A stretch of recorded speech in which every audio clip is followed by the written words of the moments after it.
Shall we begin?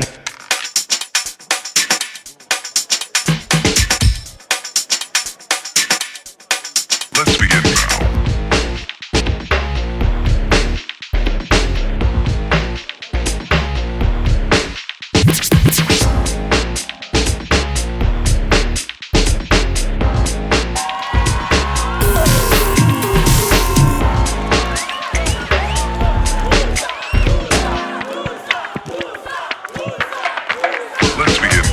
Maxime Pouemo Tchanchin, connu sous le nom de Moussa Eid Yacoub, était de retour en France le 7 août 2016. Sa détention au Bangladesh a mobilisé du monde pendant 7 mois. Il y a encore quelques mois, le 28 mai à Villepinte, son grand frère Georges Tchanchin sensibilisait du monde pour la libération de Moussa pendant le festival Kiwitas. Donc on a créé une association qui s'appelle Free Moussa avec un comité de soutien pour faire valoir les droits de mon frère qui est incarcéré au Bangladesh depuis maintenant un peu plus de 5 mois pour des faits d'usurpation d'identité. Donc le comité et l'association se sont créés en association, ouais, exactement, pour faire valoir ses droits et avoir une démarche auprès des instances politiciennes en France et au Bangladesh. La mairie de Montreuil avait organisé pour le 10 août 2016 une conférence de presse en l'honneur de Moussa, avec la présence du maire de Montreuil, Patrick Bessac, son frère Kemdem, la porte-parole du comité de soutien Free Moussa, Fatia Ketab, ainsi que l'un de ses avocats, Hosni Mahati. Au cours de cette conférence, les journalistes ont pu aborder différents sujets avec Moussa, comme son combat pour les Rohingyas ou encore la mobilisation tardive du monde politique.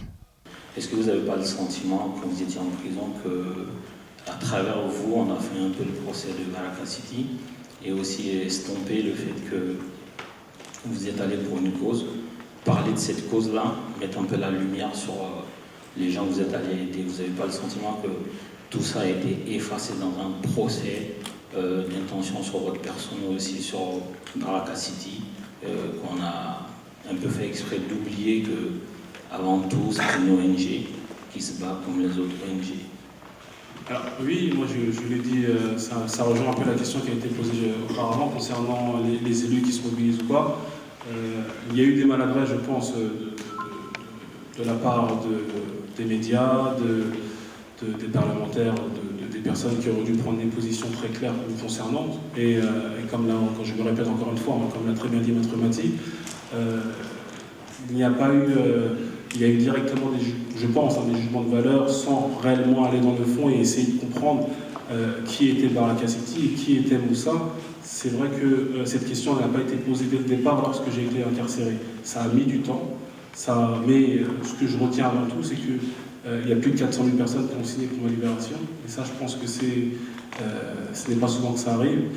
Et puis après, pour revenir un peu sur le fond concernant Baraka City, alors il est vrai que oui, c'est une association qui est controversée aujourd'hui.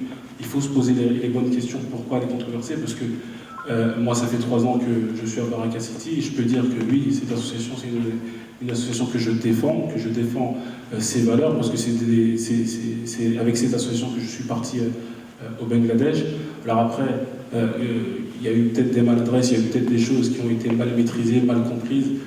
Là, moi, aujourd'hui, je ne pourrais pas me donner mon avis là-dessus, mais ce que je peux dire, c'est que, du moins ce que je retiens, c'est qu'au final, tout le monde s'est mobilisé et que ça soit, en tout cas moi, comment j'ai perçu la chose, comment j'ai senti les choses, même si au début, le combat pour lequel je militais a été un peu effacé. Au final, quand on regarde ça, je pense que les gens pensent du moins les Rohingyas, et ça, c'est déjà une première victoire. Parce que quand on regarde 8 mois en arrière, personne ne connaissait les Rohingyas. Donc c'est un premier effort, une première bataille qui est gagnée, et à nous de continuer encore à se battre et aller de l'avant.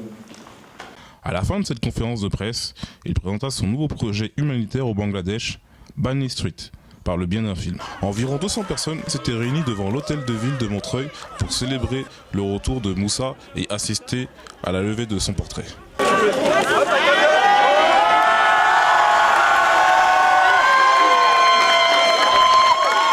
Pour les proches de Moussa, ou des personnes qui sont mobilisées pour lui, à travers les réseaux sociaux ou encore sur le terrain, cette libération sonne comme une véritable victoire. C'est un jour de joie aujourd'hui, puisque nous fêtons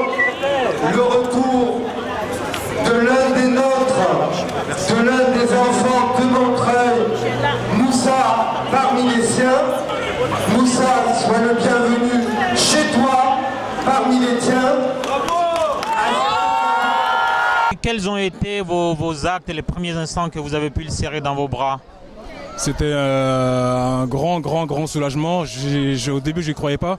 Et quand je l'ai vu arriver en face de moi, bah là, c'était vraiment un grand soulagement. Très heureux, très content. Des larmes elles ont coulé, des larmes de joie. Et ça nous a fait très plaisir.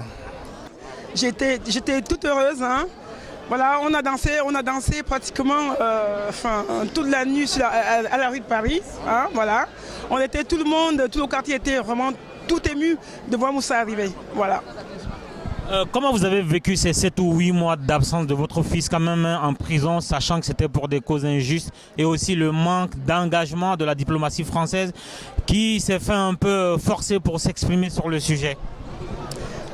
Un peu de peine au départ, mais bon, après on a vu, on a tout de suite compris que le Quai d'Orsay faisait quand même du travail. On était confiants, en tout cas moi j'étais confiante. Hein. Vous avez même eu le témoignage par rapport à la conférence de presse. Moi j'étais confiante, je savais que Moussa était quelqu'un de propre, de clair. J'avais pas peur et je savais qu'il avait un mental. Voilà. Franchement, ça n'a pas été facile au début. Bon, ça n'a pas été facile parce que comme on savait qu'il était dans un autre pays très loin, donc on n'avait aucun contact, aucune communication. Mais avec la mobilisation populaire qui s'est mise en place, ça nous a redonné un coup de pouce et ça nous a vraiment motivés à ne pas lâcher l'affaire. Qu'est-ce qui vous a poussé à vous mobiliser pour Moussa jusqu'à sa libération aujourd'hui? Mais on ne peut que se mobiliser pour un homme comme ça, qui était parti aider les autres et qui finit en prison. Moi, je ne suis pas un révolutionnaire de salon ou de studio, je suis un homme de terrain. Pour nous, aujourd'hui, Moussa, c'est un héros. On est fiers de lui. C'est un homme au grand cœur, qui a été bien éduqué. Sa mère, elle est là, elle est ici. C'est quelque chose, c'est une personne qui contribue beaucoup pour l'humanité. Parce que quand même se déplacer, aller jusqu'au Bangladesh pour aider des familles, des enfants, c'est pas donné à tout le monde, c'est très rare.